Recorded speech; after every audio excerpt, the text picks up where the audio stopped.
Hey, good afternoon to you. It's 3:06 now. News Talk 105.9 WMAL, where we are making sense of the news. Coming up today, it's Friday. Ken Cuccinelli is here at 3:30. The guy's an expert on elections. We'll talk to him about the FEMA response to Hurricane Helene and the impact on the election it's going to have. How are these people going to vote? Ken Cuccinelli talks to us this hour. At 4 o'clock, a conversation you don't want to miss. 2 years ago, we received a call from a father in Loudoun County, very concerned about what was happening with his daughter in the school system. There he has an update for us. More on that in just a moment. And Julio Rosas will join us at 5 o'clock, national correspondent for The Blaze. He's been a part of those rescue efforts in North Carolina this week. I want to talk to Julio about what he's seeing. A lot of news coming out on that subject. More ahead. You can join us, 888-630-9625, 888-630-WMAL.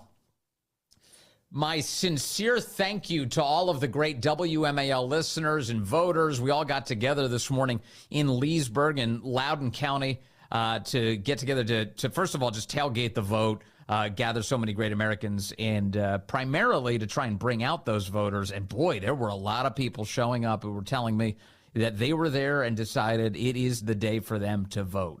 Early voting continues in Virginia, and we had easily hundreds of people out there overflowing into the parking lot. We were trying to, be well-behaved and get people, a little bit closer to the building so that we weren't blocking any traffic or anything. But that's how big the turnout was today. I think that was our best turnout so far in this election season, early voting. We've been doing these tailgate the vote events, and I'm just so happy to meet with all these great WMAL listeners and most importantly to just bring out the vote today. That was a great time. So thank you to each and every one of the people I got a chance to shake hands with, talk to this morning, enjoy a cup of coffee with. That was a really, really nice event, and it made me encouraged that the election has a lot of energy, especially, this is not the kind of thing, Republican voters, conservatives. In my life, at least, it's always been you just show up, you cast your ballot, you go about your business, you go home. You don't make this a social event. You just do your duty. You show up and knock it out. And that maybe made sense in the past. Maybe we were doing it wrong. I like this. This was a big social event. People all got together. Lots of great pictures.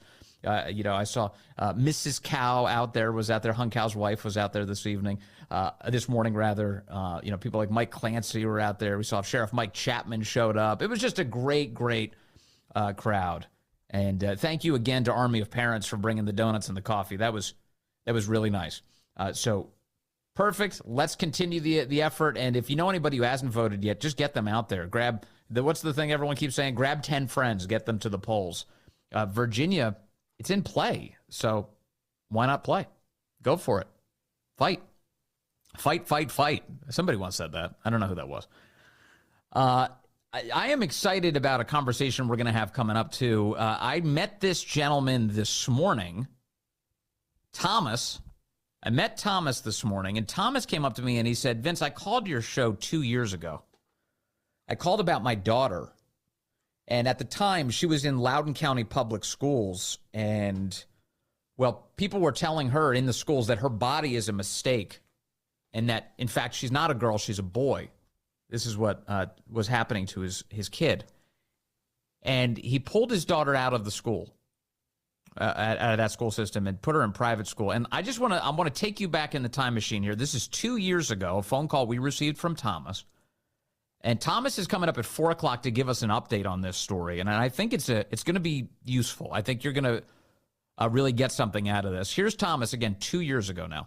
I was actually kind of nervous calling in because, teachers are afraid to speak out about it. I have a kind of a personal experience. My wife and I just put my daughter in private school because for the previous school year, for about the last 4 or 5 months, without us knowing, they were kind of affirming her, and she's kind of going through some gender questioning. They were calling her by a different name.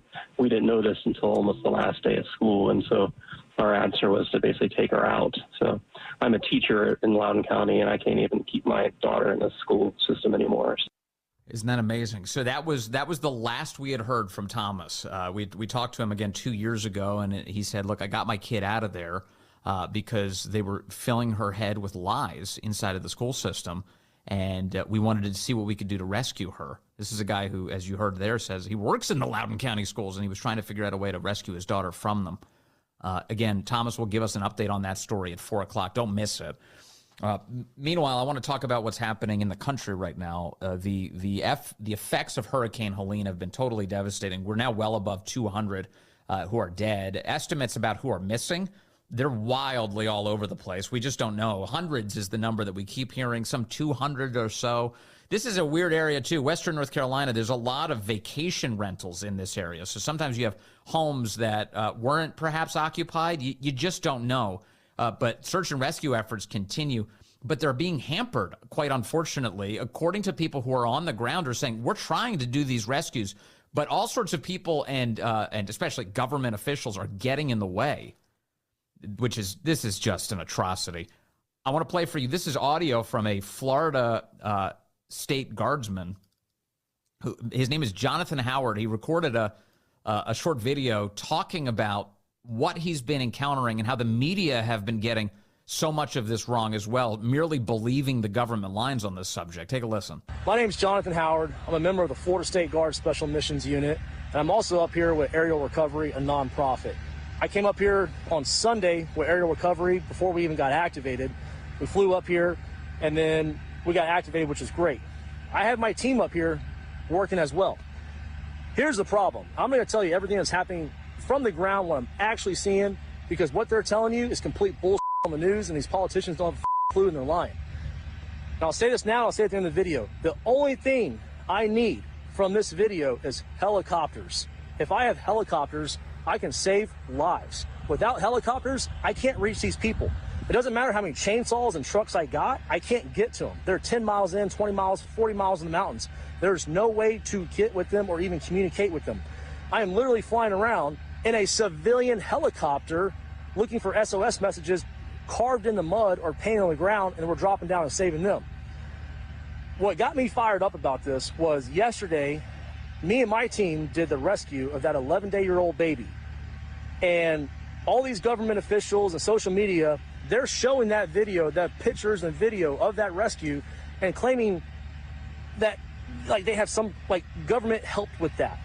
And I mean, even USA, I think it was USA Today, wrote an article about it saying it was a Florida National Guard that went and got it, like with a helicopter. No, it was me, my buddy Charlie, and a civilian named Zeb with his own personal helicopter out of Wilmington, North Carolina. Like, without that civilian, that baby would be dead. And the old lady we went and rescued after that, she'd be dead too, because she had 1 day left of oxygen. No one was going to go get them. I will tell you, when we go up in the air, I probably see 40 civilian helicopters, and I might see 2 Blackhawks, National Guard, military, whatever they are. That's it. No one's out there doing rescues. I have my entire team up here from Florida right now, and they have no ability to go rescue these people other than what they can drive to. And the people that are in dire need, they're out in the mountains. They are completely cut off.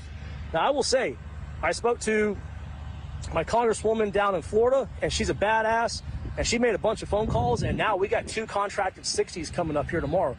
Yeah, all right, so that's one of the stories from right there in the disaster zone, that it's, you know, these civilians are doing the best they can to try and get through, and that government officials are trying to take credit for some of the rescues. He's saying that's nonsense. We have civilians. We're just flying in the air looking for SOS signals, dropping, saving babies, saving women who are on their last legs of oxygen. We're doing everything we can to do these rescues. And this goes back to something that I've been talking about all week, which is the state of North Carolina, perhaps more so than most other states in the country, is dense with active duty military bases. There are a lot of bases in North Carolina, to include places like what was once called Fort Bragg, now Fort Liberty, or Camp Lejeune, the Marine Corps base on the East Coast, or all of the associated air stations that are around there. There's a lot of military guys in North Carolina. There are people on whom the Biden administration could have called very early this week.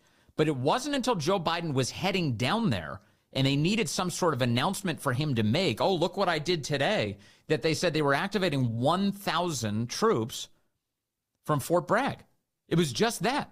1,000 troops. And that even has taken a while. We are now getting some indication that they're finally in the zone, on the move. What is happening? This is a week ago that this storm slammed into the United States of America, upended the lives of so many, killed so many, and left so many missing. And so these are the unfortunate reports we are getting about what's going on right here in the United States of America, not on the Ukrainian border, not in the Middle East, not in Haiti, not in any other country around the planet, right here in the United States of America, where medicine is being delivered by mule right now. Mule. Insulin is being delivered by donkey. Today, we get an update on some of this. Matt Gaetz, the Florida congressman, says he's got whistleblowers who have contacted his office, multiple whistleblowers at every level of the government, both federal, state, and local levels. And Matt Gaetz says, quote, they all point to the same critical mismanagement issues. He's writing this letter today to Alejandro Mayorkas. He says FEMA has wasted taxpayer funds, misappropriated funds, and left other federal, state, and local responders without deployment orders on the ground. As reported and further confirmed by my office, hundreds, if not thousands, of service members were deployed by the Department of Defense to North Carolina and have sat idle, waiting for FEMA. We have confirmed FEMA employees deployed on the clock, awaiting orders in hotels.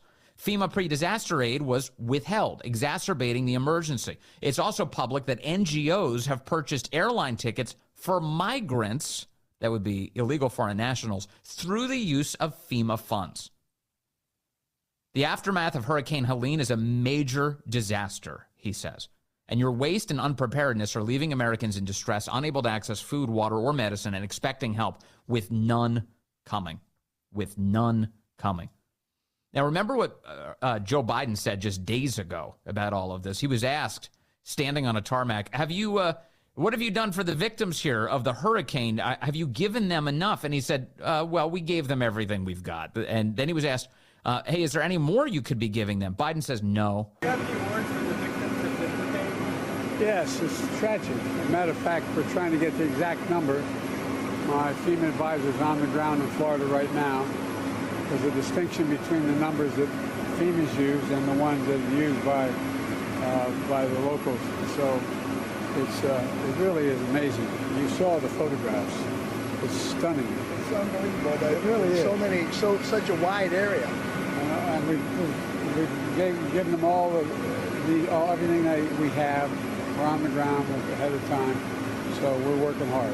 Are there any more resources the federal government could be giving them? No, we have pre-planned a significant amount of it, even though they didn't ask for it yet. No, there are no more resources the federal government could be giving them. We gave them enough, said Biden before. And then, of course, since then, what did they do? They deployed 1,000 active duty troops and sent Kamala Harris down to promise $750 per household eventually for people whose homes have been washed away. Joe Biden spoke yet again on this subject last night. So he was returning to the White House. He was asked about the storm, and he was delirious. He had no idea what they were talking about. The reporter was asking about the storm zone. Biden seemed completely confused. What do the states in the storm zone need, Mr. President? Okay? What do the states in the storm zone, what do they need after what you saw today? Oh, in the storm zone. Yes, sir. I'm wondering what storm you're talking about. They're getting everything they need. Oh, in the storm zone. I was wondering what storm you're talking about. They're very happy across the board. They're getting everything they need. They're very happy across the board. He lied. I don't know. Did you just hear the helicopter, the guy who's up in a civilian helicopter trying to do rescues is saying, where's the help? We need choppers. You have people who are starving, being washed away, whose homes are gone. FEMA, you have FEMA whistleblowers. You have whistleblowers at all levels of government coming out and saying that they are being obstructed, being staggered by the incompetence of the Biden administration. Everybody's very happy, says Joe Biden. Everybody, that's the report. They're getting everything they need. What storm are you talking about? Joe Biden wonders. What could they possibly, didn't they just bring Joe down to that area? Shouldn't it be fresh on his mind if he had one? hold on. Biden also came out today. For the very first time of his presidency, at the very end of his presidency, he just did a White House press briefing for the first time. He meandered out, and it's only because the media has noticed that Biden is doing nothing in the waning days of his presidency. Axios with a big report on this morning. The White House very clearly trying to push back against the report that they've just put this guy on ice. There's no other use for him. They're like, well, get him out there. So they shove him out into the press briefing today, and he almost fell asleep during it.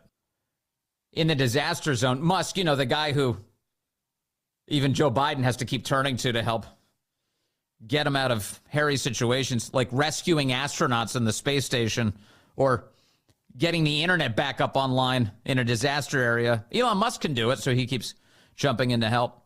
He said he received a note from a SpaceX engineer who's helping on the ground today in North Carolina. And Musk says that FEMA is not merely failing to adequately help people in trouble, but is actively blocking citizens who try to help. Quote, hey, Elon, says the note, update here on the site of Asheville, North Carolina. We've powered up 2 large operating bases for choppers to deliver goods into hands. We've deployed 300 plus Starlinks. That's to get internet access. And outpour is it has saved many lives. I guess that's the reaction.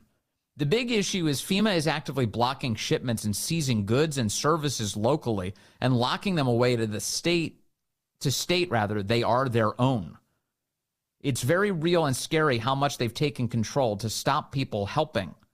We are blocked now on the shipments of new Starlinks coming in until we can get an escort from the fire department, but that may not be enough. So here you have a very nimble and powerful company coming in trying to do what it can to help people, and you've got bureaucrats who are jumping in the way and blocking those efforts and even seizing the goods and claiming them as their own. That's Elon Musk sharing some of these details today. John's in Bristow calling in now on line 2. Hello, John. You're on the Vince Coglianese Show. Hey, Vince, really enjoy your show. Listen to it all the time. I spoke to a friend of mine who lives in Lake Lure, North Carolina, not far from Asheville. And I've been there before. I have not seen the lake itself, but he told me that when this storm hit, it swept away the Chimney Rock Village into the lake.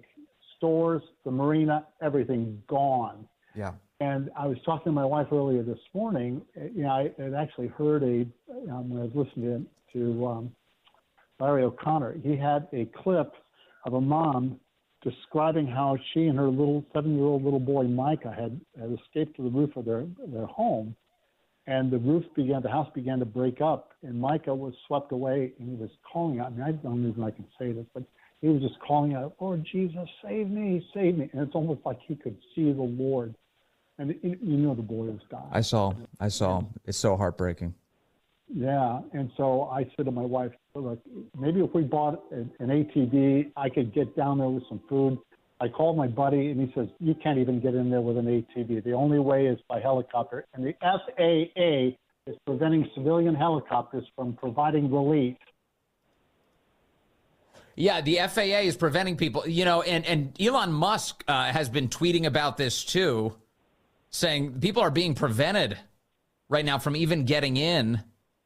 And I think I saw a response. I think, was it Pete Buttigieg responded to it? Is it nobody legitimate's being blocked? Define legitimate in your eyes, Pete Buttigieg, the guy who's literally doing nothing to help these people. Instead, he was preparing Tim Walz for a debate, pretending to be J.D. Vance. How did that go? Was that a success? Coming up, Ken Cuccinelli talks to us about the response to the storm and the effort to get these people to vote. Will they be able to? The election's very close.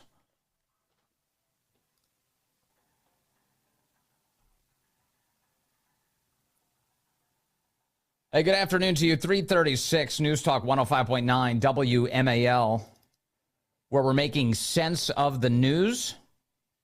Coming up on the program, we're going to chat with a gentleman who we spoke with some time ago about his daughter in Loudoun County schools. That's coming up at 4 o'clock. And in the public school system there, his kid wasn't being treated well. She was being told her body's a mistake. His name's Thomas. He's a teacher in the Loudoun County school system.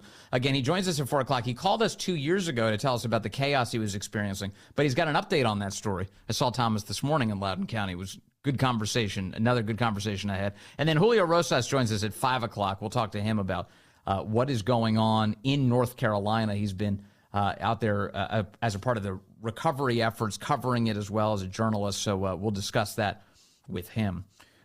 North Carolina, there's, of course, the search and rescue continues as we know that the death toll has now reached well above 200 and that so many more are missing still. And that's become a really big deal for this country, maybe not so much for the Biden administration, that they seem to be dragging their feet here. The question remains, though, what's going to happen in the election for this region of the country? And Obama's longtime advisor, David Axelrod, well, he's got some thoughts on it. Here's what he said. Here's my question about North Carolina. You had these killer storms, which, by the way, was a third big story this week. Yes, these another storms.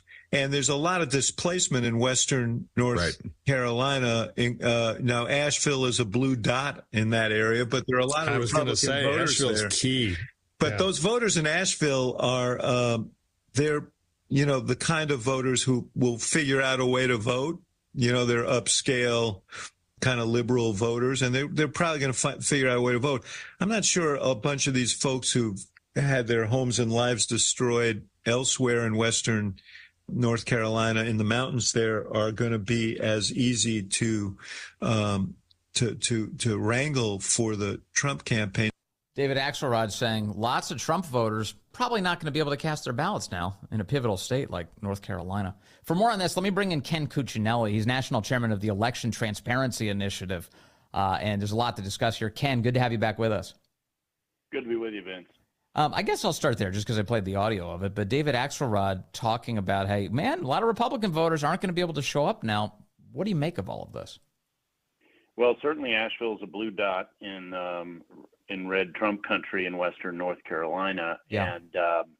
And we've all seen the pictures. I mean, literally entire towns have been wiped out. People who don't have flood insurance because they live in the mountains, they think, why do I need flood insurance? And they didn't own a lot to begin with. So they're going to have a hard time recovering. We've seen, you mentioned Joe Biden's dragging his feet. Roy Cooper, the governor, is dragging his feet. He had finally made an appearance today in Haywood County, introduced his executive team, and said virtually nothing. After a full week of the relief effort, all he could talk about was about $6 million in funds for locals, which in the big scheme of things is a drop in the bucket. Very little useful information was provided, and it really looks like Cooper's intentionally dragging his feet here to make Dave Axelrod's comments on the breakdown of the electorate a reality in terms of who doesn't vote. This is voter suppression by passive means. And we know, I mean, think of Ian 2 years ago. Ian hammered Florida at right about the same point on the calendar. And Governor DeSantis, despite the devastation, was rebuilding roads and bridges, you'll recall, but also getting voting needs assessed and addressed quickly. We haven't seen a lick of that in North Carolina. And South Carolina's doing it, Georgia's doing it, Florida's doing it, but North Carolina isn't. And the absence of activity is striking for its political impact, and one has to conclude Governor Cooper's political intent. And I know him. I worked with him as an attorney general. He comes across as a nice, aw shucks, middle-of-the-road guy, and he has never governed that way. He is a very partisan individual, and we're seeing it play out to the detriment of these poor folks who've already suffered so much in western North Carolina. If we lived in a normal country, would there be any other way to circumnavigate the governor? For instance, I mean, this seems like a civil rights issue that you don't have access to the vote. Would a functioning Justice Department be able to step in? I don't think you'd see it via courts, but what you've got the House and the Senate of North Carolina coming in next week. They do have veto-proof majorities if all of the Republicans vote together, since one of the House members switched from Democrat to Republican, and they have overridden the governor's vetoes on other matters. So I think what you're going to see, Vince, is just before they convene, the governor will start to look like he's taking some actions. If I were in those bodies, and as you know, I was a legislator in Virginia, I wouldn't believe it for 1 minute. I would take control of this situation. I would pass whatever legislation with appropriations were needed to circumnavigate all of it. The North Carolina State Board of Elections, which is basically under the control or influence of the governor, has done nothing. The Rules Review Commission, which works with them, has done nothing. They had an emergency meeting, and they met, and that's all they did. They didn't even direct folks to begin assessing what's available to actually conduct voting, which you would think is the most basic thing in the world, right? They haven't even done that, much less determined where power is available for voting sites, and Postal Service is wiped out there. So it's not like you can turn to mail-in voting.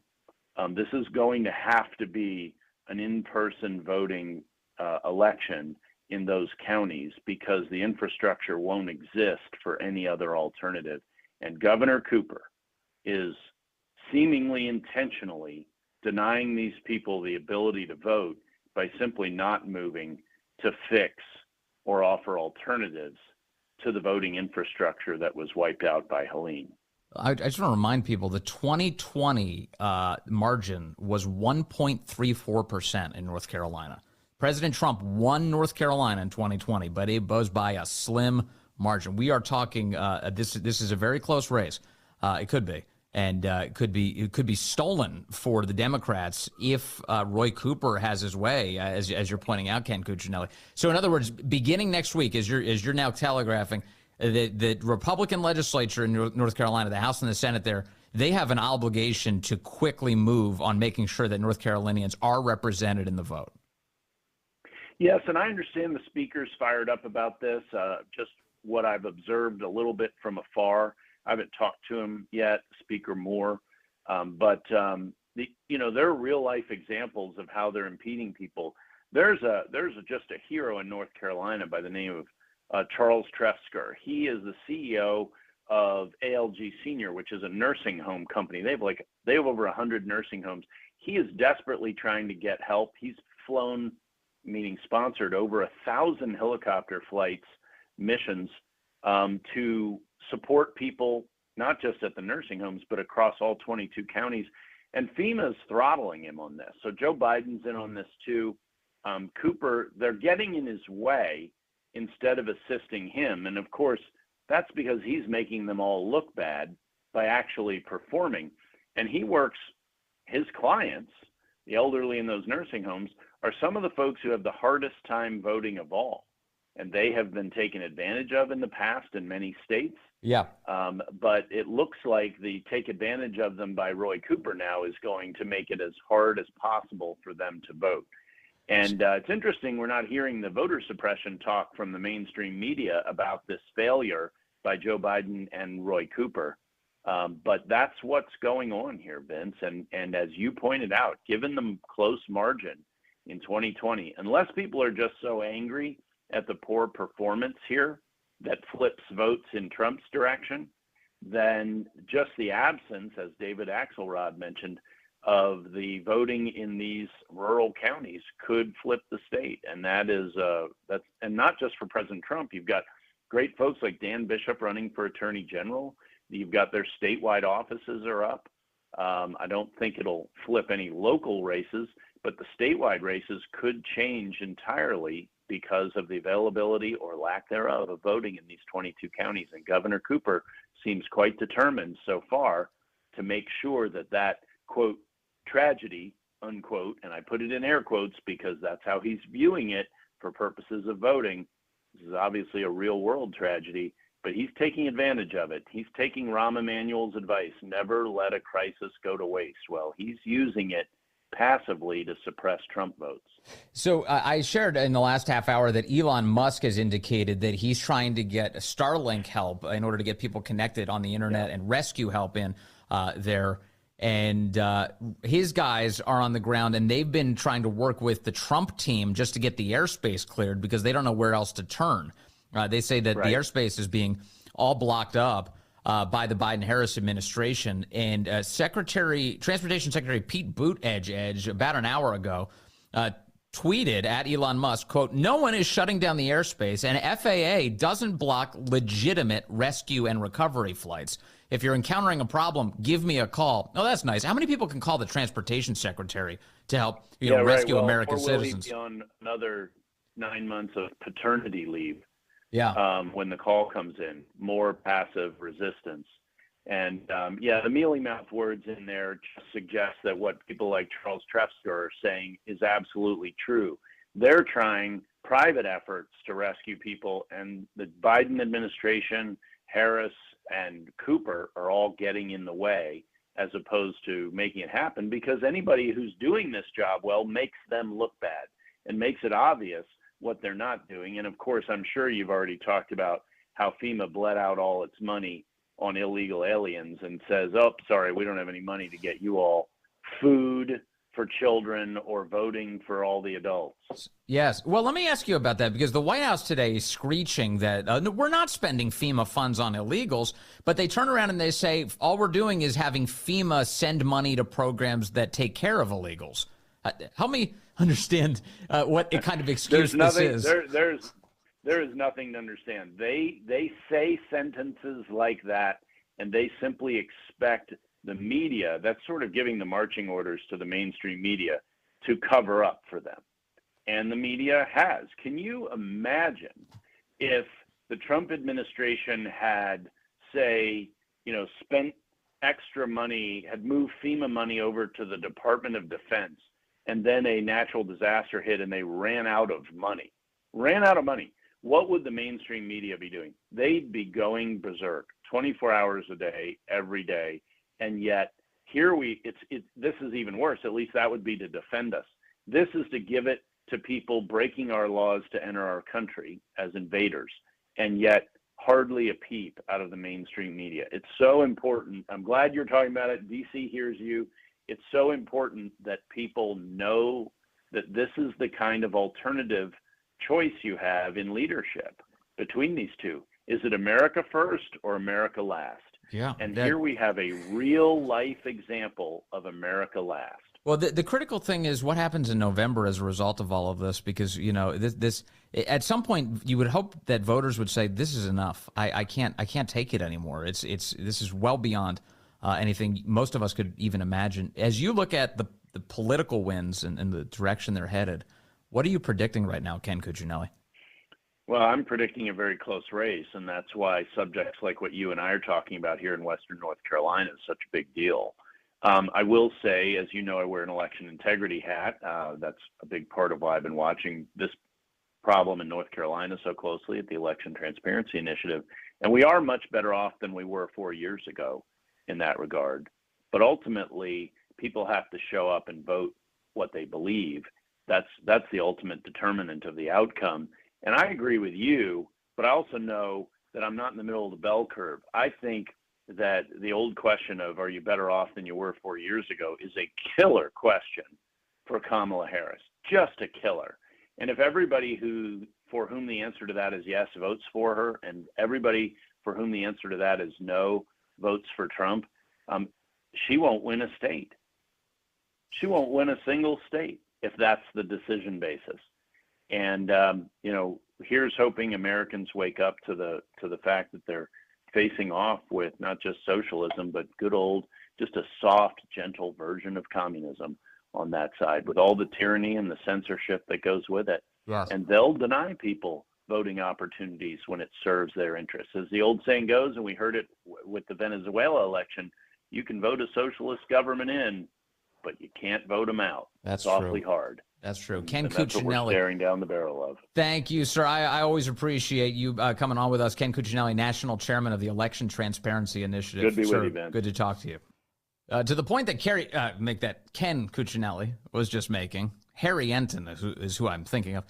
Ken Cuccinelli just made a point about, are you better off than you were 4 years ago? Voters keep getting asked questions basically about this sentiment. Are you satisfied with the status quo? Right track, wrong track. CNN's Harry Enton had this to say. Look at whether voters believe we're on the right track or the wrong track. I think that this sort of gets at a problem for Kamala Harris's campaign. Just 28% of Americans think the U.S. is on the right track. And I want you to put that into perspective, right? When does the average, when the incumbent party loses the election, look at that. It's just 25%.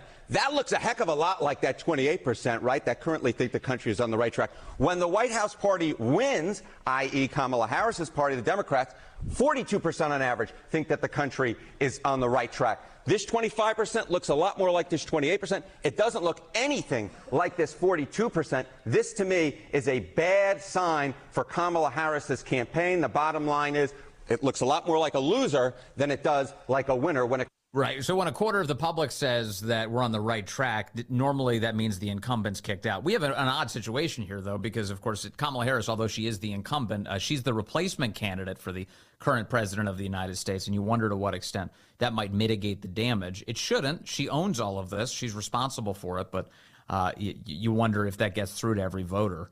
The other thing that I'm looking at is yesterday the International Association of Firefighters came out and they decided not to endorse either candidate. That's unusual. They almost always just endorse the Democrat. They've been doing that for decades. The exception here was in 2016 when they didn't endorse either candidate. That was when Donald Trump was running against Hillary Clinton, and guess how that turned out? Yeah, that's right. Trump wins. And it's a real sign of the times. In the unions, man, the unions are pretty split, and there's a lot of Trump supporters among the union vote all across the country. The Washington Post just checked in with some of the United Auto Workers working at a Ford plant in Michigan this past week. They work at a plant where they operate on they build parts for the Ranger and the Bronco, and they interviewed, it was about, I want to say a little over 20 of them, all United Auto Workers members, all union members. And a plurality of the people who they spoke with, meaning the highest category that they talked to, were Trump supporters. Trump supporters. A bunch of them, no choice yet, they claimed. The rest, Kamala Harris. So President Trump doing well with those UAW members. And I'd venture a guess, if you're a union member who says you haven't made up your mind yet at this date, with just over 30 days to go before the election, you're a Trump voter. You just don't want to say it out loud. You're just not ready to take the leap to declare it publicly to the Washington Post. So you're withholding right now a bit. I think something very interesting is happening. And I also think that bodes well for President Trump in Michigan, which is a critical state. I don't want to be waiting for days on end for Pennsylvania's results to come in. You know? Have Trump win the Sun Belt, win Michigan. We call it a night. Thanks, everybody. And then we wait. Everyone can wait for Pennsylvania for weeks. All right, whatever. Just wait. Who cares? It's irrelevant at that point. That's where I want to be. Let's get a big victory on election night. Remember that? What a novel idea. Coming up on the Vince Coglianese Show, we're going to talk to Thomas. That's right, Thomas. He's a dad. His daughter was being manipulated by the Loudoun County school system. We talked to him 2 years ago. He's back with an update. You don't want to miss this. That's ahead.